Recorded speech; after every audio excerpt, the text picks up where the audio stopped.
Testimony, a Love Story, Volume 1, Test, Trials, Turmoils, and Truths, written by Lisa Ann Clark. This book is available on Amazon. Part 1, The Power of Love. Tonight, as I sat on my sofa, I heard within the sweet melody of a famous 1990s soul singer singing the song When a Man Loves a Woman. The song was not just soulful, but it echoed the word coming from the soul of a man who is in love. I went to the internet, found the song and the lyrics, and analyzed the expressions in the song, which showed vulnerability, openness, truthfulness, and the confidence to risk looking foolish in the eyes of others. The song reflected a passionate person, willing to put aside ego, pride, and reason to do what he must to ensure that love lasts, that love is known, that love is real, pursued, and true. I reflected on the power and impact of love, and I'm both amazed and touched at something that is so good, that characterizes God, that provides healing and nourishment to the sick, fuel to the heart and soul, a source of motivation and passion for people, can also be the source of such sorrow and pain that when it is lost or removed from one's life, it hurts. I listened to the powerful words spoken. I love you, Lisa. Being expressed from the soul of a man that is often misunderstood, but has a pure and confident heart. One I have known for a long time, and I thought about the power of the words, the way it was said, the motive behind the words, and I thought of Jesus, who is love. How can someone who has not seen me for 20 years be so confident about what he wants while having the intangible and fragile emotions that come from loving and getting hurt? I did not know what to think, do, or say. I had not processed what had happened to us. I just saw life as taking its course and that we did not become an item because of life's road, and thought that perhaps not hearing those magic words 2 decades ago was the reason why nothing was pursued. I listened to the expressions and became perplexed.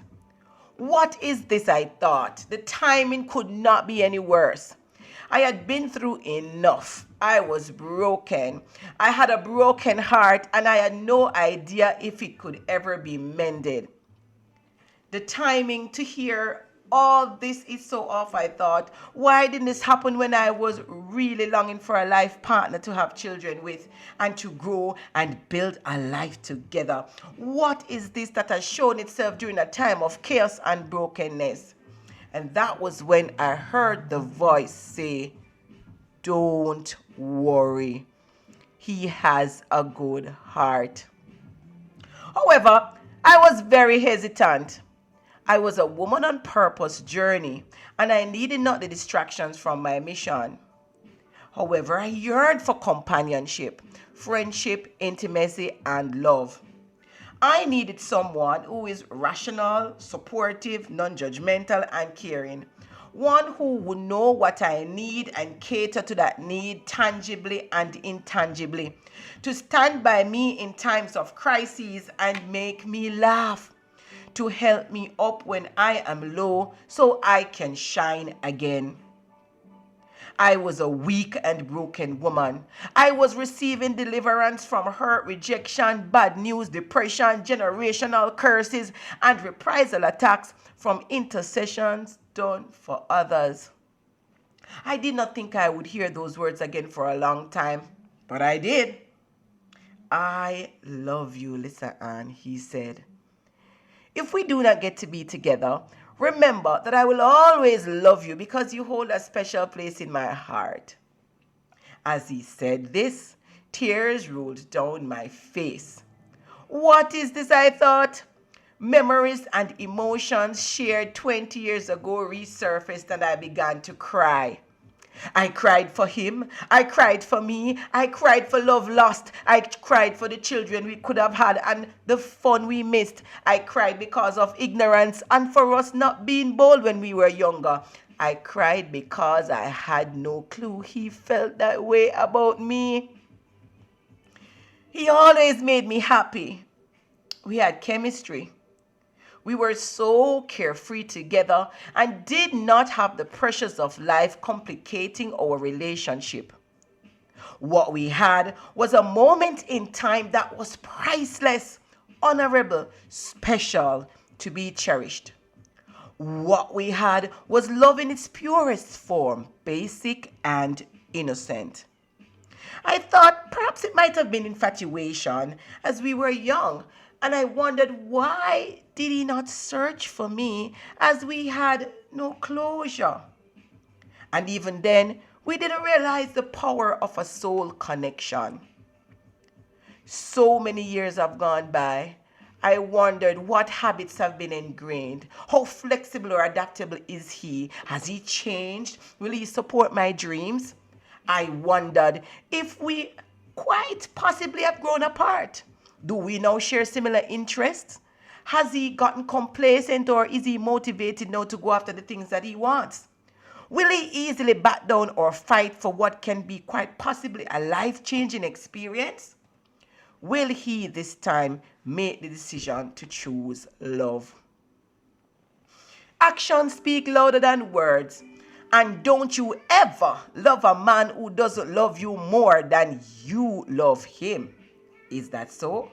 Or don't you ever love a man who doesn't love you more? They say. I sit and ponder. What is love? Is it a feeling or a commitment? Is it something real? I thought about the caring, compassionate guy I knew, and I wonder if he would lie. He loves deeply and is easy to love, and yet for 20 years I never knew if he loved me until now. How ironic, I thought. I really needed love, support, friendship, and someone who will appreciate me with all my flaws, and now he responds that I can do all that and more. Love is a beautiful thing. My mouth fell to the floor. Am I hearing right? He then said, if we are to rekindle our love, then it will happen if it is God's will. That whole statement gave me a huge fright.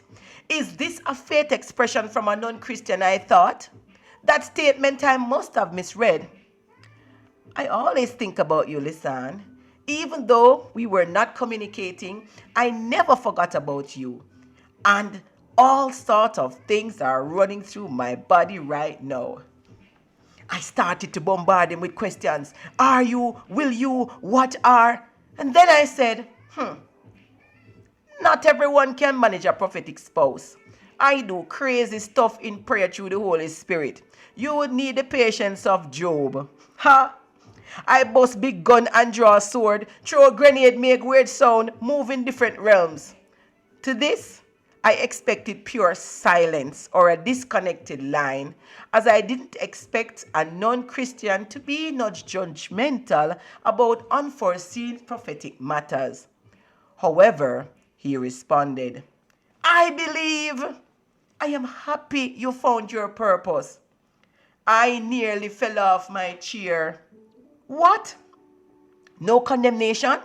No judgment? No fear? This must be a dream, I thought. I confessed that I was a bit vulnerable and fearful of relationships, as loving someone can hurt.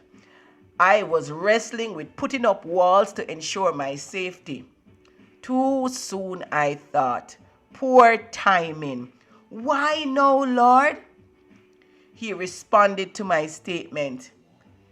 If you love me, you will not be able to hide the feeling, because love is a natural thing. My life has changed so much over the years. Two can't walk unless they agree, I replied. Unless you choose to walk on the spiritual journey with God, we won't be able to explore what we may have. As anything that will come between me and God, He will sever. He responded, I know. If we are meant to be, it will happen. Just trust God. If we love each other, we will enjoy everything together. I want to hear you say you love me. I gasped. My body shook. And I responded, you are easy to love. Me. Today felt like Christmas, Valentine's Day, and Mother's Day all in one. You are a beautiful soul, Lisa Ann. Me, you make me feel special and beautiful. That's how you should make a special person feel. Me, I am waiting for the day that we can meet again. I am glad that you found me. I know you're a girl that is filled with positive energy, and I always love that about you. Me, I can get too emotional at times, but I'm working on it. I get miserable when I'm out of balance, and especially when I can't pour love into someone. It's strange, but I thrive on loving and helping my mate. When love is returned, I'm like a tree that bears fruit. I love to laugh. I need someone who can make me laugh. Oh, how I miss laughing. I want to laugh again. I then wondered what on earth was happening. I had just received deliverance from intense hurt and pain from love, lust, and rejection. I must be on the rebound. Why does life have such poor timing? I asked myself. I was very perplexed. The next day, I received a long text message with expressions I had never heard from a man.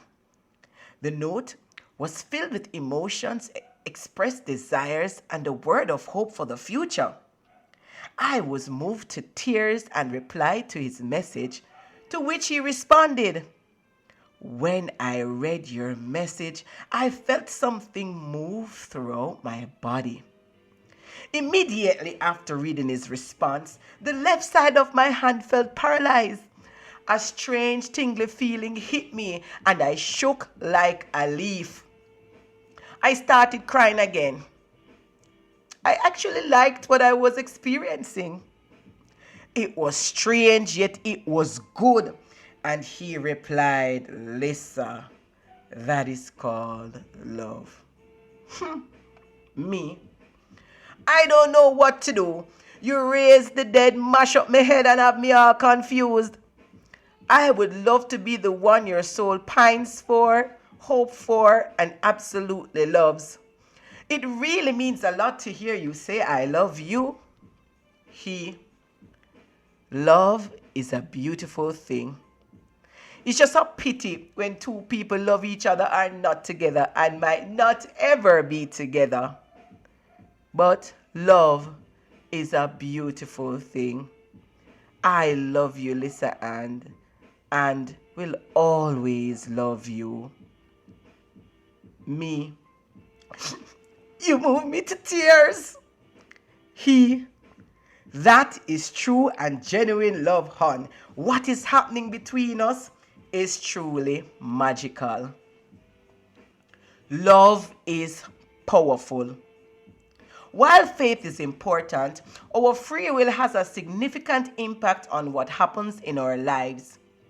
Faith involves action, and love is not just an emotion. Love has power. Love gives life and strength. Love nourishes and restores. Love motivates and leads us to act. Love hopes. It endures the good and bad. Love transforms. Love is a gift. Love will lead to friendship and romance, and that provides intimacy and closer bonds with individuals. Man was created to love because he was made in the image and likeness of God, who is love. There is a natural need for love, companionship, and intimacy. Unfortunately, there are persons who give up on love because of hurt or relationship loss and due to fear. Yes, fear of pain, failure, or hurt. They deny giving, receiving, or even experiencing the power of love. Having a lover is a good thing, as two is always better than one. However, sometimes the reason some people cannot love successfully is not entirely their fault or because of their free will actions, as there is an enemy who hates our God who is love. His plan is to see us miserable, lonely, hurt, bitter, and in pain, and without achieving or purpose while having a loveless life.